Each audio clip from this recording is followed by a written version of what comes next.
finally thought for the first time in my life, this is it. This is where I belong. This is who I want to be. This is what I want to be a part of. Something so much bigger than me, that I can help and I can be valuable in this. And I fell so much in love with the Navy. I guess that's one of the hardest things about going through certain kinds of traumas, especially rape, is because you can feel a part of something, especially in the military. You belong to a group. That's what the military gives you. And then someone takes you out of it. You not only feel outside of yourself, you feel like you don't belong in that group, that community anymore.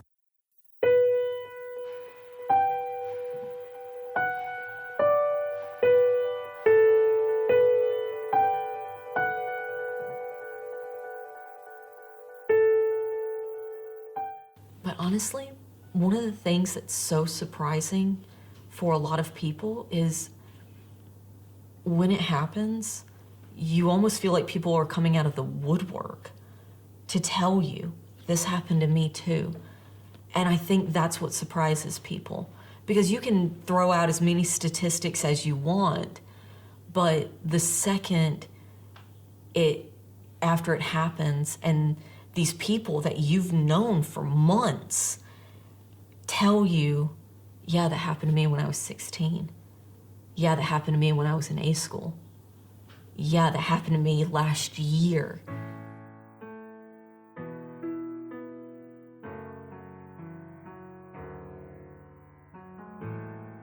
When I reported, it wasn't just about me and making sure justice was served for me. It's really about protecting everybody else also. I didn't see this as, Sherry, we have to do this for ourselves. It was more, Sherry, we have to do this for everybody else. What he did, there's no way that this was the first time that he had done anything along these lines. I just didn't see that possible, and there was no way that he was going to stop ever doing this. Whether you do a restricted or an unrestricted report, at least you're getting the evidence and you're putting it in a filing cabinet somewhere, so if this continues, we can get these people, prosecuted and get them charged for what they're doing. If you can come forward, you can get the evidence, you can get the case, it's going to get prosecuted. I wish that people would have that outlook. Courage is what it took me to stand up and to report this, and I used that commitment. I stayed with it till the end. I'm still with it today. Having the honor to stand up against this and to make sure things are going the right way.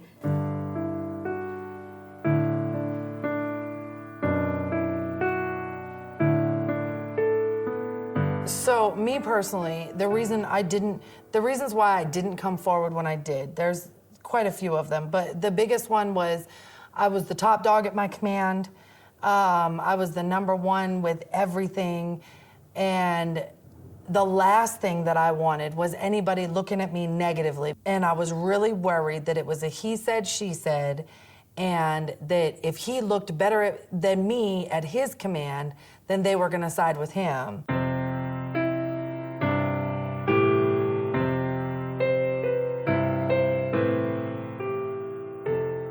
I came forward because not only did I find out he did it to somebody else, he did it to a military member who was very junior. She's very young, very junior, and has her whole life ahead of her. And I'm like, that's not fair. Like, since I can be a part of this, maybe something that I'm doing, something that I can do, maybe it will help this girl so that she doesn't ever have to feel the way that I felt. Going through the trial and doing all of the things with the trial, it just really, it helped me to be able to close the door and to get the closure for something I should have done years before that. It really is often a selfless, altruistic motivation, because they want to protect other people. They're willing to take so much abuse, but then at some point it has to stop because it turns into this person could go harm someone else. I've heard that from so many people, but a lot of times it's really about other people, which is really amazing and commendable, because it's become less about them and more about others, which is incredible.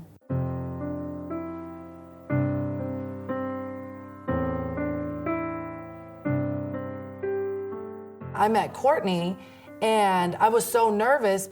I was right in the very beginnings, and I was really, really unsure on whether she was on my side or not. Like, because I kind of look at lawyers, and I watch a lot of TV, which is not very helpful. It is and it isn't.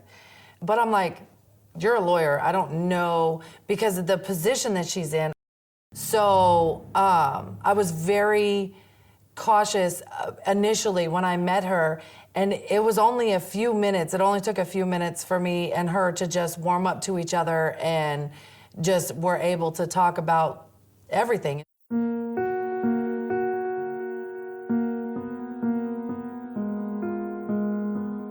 Thank you for being a lawyer and believing with just my word that my word is what mattered, my integrity, my word, and just being me was enough. Because there was no hard evidence, but you believed me anyway.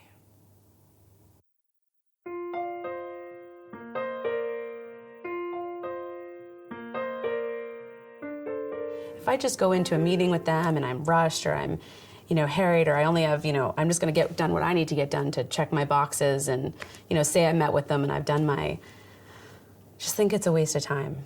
And I really kind of go into it, and it's hard, but how would I want to be treated if I was in this situation, or if, God forbid, one of my family members? And so I always tell junior prosecutors that it's, there's a lot going on and you're anxious, but you need to block your afternoon for when you're going to meet with a victim. You need to not feel rushed, and you need to know your stuff, know your case inside and out before you walk into that room, because this is the most important thing to them right now. You may have 50 other cases, and so for you it might be another case.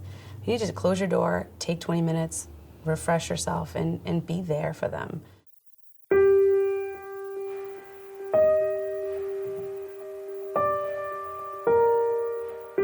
The investigating officer at my Article 32 hearing, he just looked down at me, and I'm crying at this time, and I'm trying to be quiet and as dignified as I can.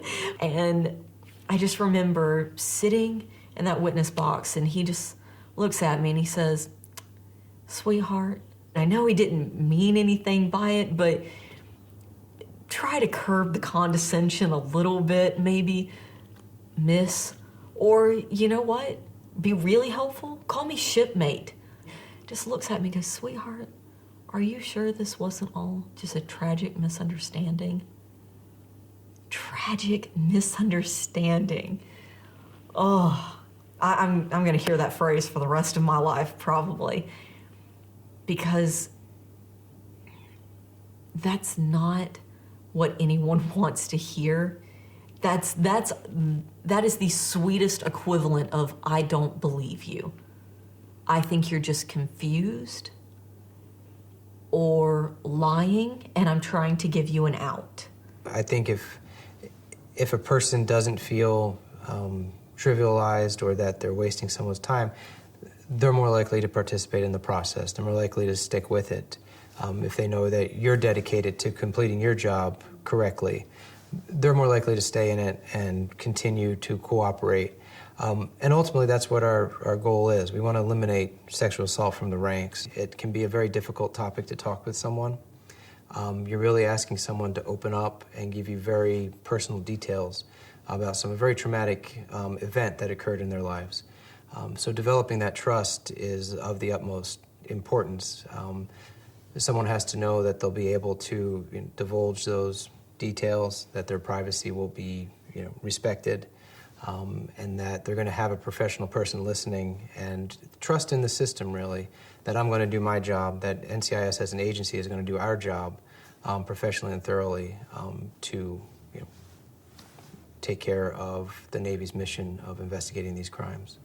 And I think it's very important to show them that we are concerned with their situation. We are genuinely want to do a good job, and we want to know from them what happened, and kind of just show them that that human side, that we're not just robots in a suit. We're here to do the job, and we are actually genuinely concerned with what happened to you, so that we can look into it and take the appropriate response. because it's not just another case. To that person, to the people involved, it is very important, and I think that's what they deserve, is to get that type of response every single time.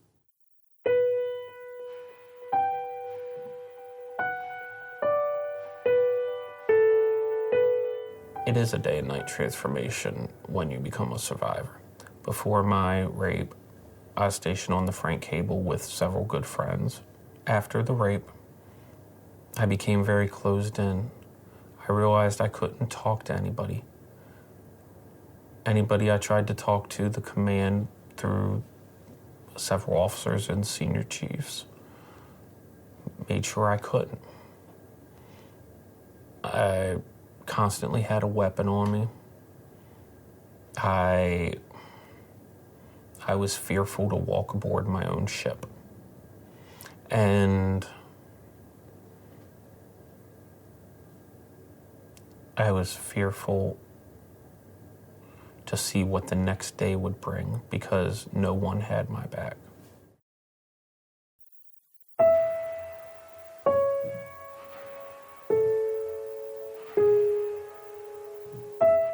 I first started speaking out publicly in the end of 2011, beginning of 2012.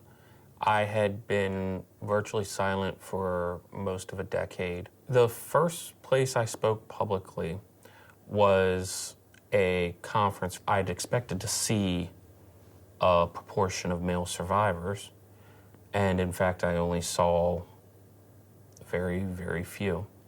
Matter of fact, at that conference, I saw a male survivor shook his hand, and he told me he had been raped during the landing on Italy in 1943. Why am I speaking out? It's because I want this generation of chiefs and officers, some of whom entered the military right around the same time I did. I want y'all to stop and call things what they are. The perpetrators may have forgotten their Navy values. They may have forgotten their core values. The victim did not.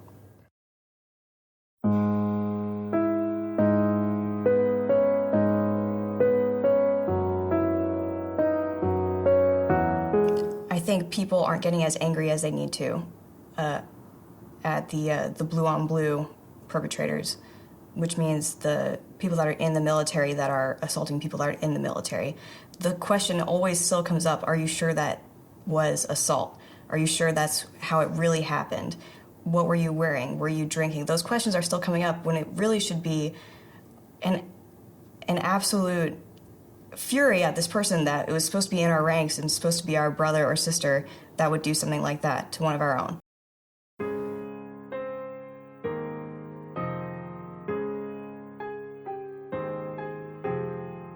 Who I did lean on was absolutely my chief. He was just great. Smart guy. Anything that came up, I could talk through it with him. Anytime I was struggling, I could let him know, and he would work with me, work through it. I guess it was really just great to have a confidant who could just have my back as far as work went, because of course we were in the shop together. So I don't know, it was just excellent to have somebody that still believed that I could do great things in the military, and also put this guy in jail. I think part of why he was so amazing was he was and is. Chief is extremely logical. So anything that I approached him with, even if I was emotional, he was able to slow it down and talk me through it. And he was also angry about it. As logical as he was, he got pissed because he cared about me. Oh, man.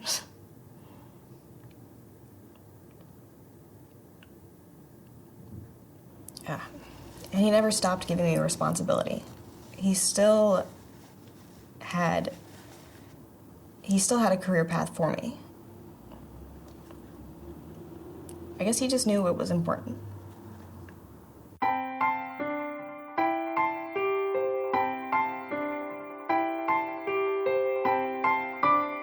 I think when it comes to my own goals within the Navy is, no matter how long I stay in, I really just want to do something notable that people can really look up to or be proud of before I get out. I would really love it if this video could be a sort of catalyst. And it's such a sailor mentality. Like, we could come up here and speak only of experiences and opinions, but we've been trained since the beginning. It's like, hey, if you have a problem, you better come to me with a solution. I think every single one of us came with a solution in our minds.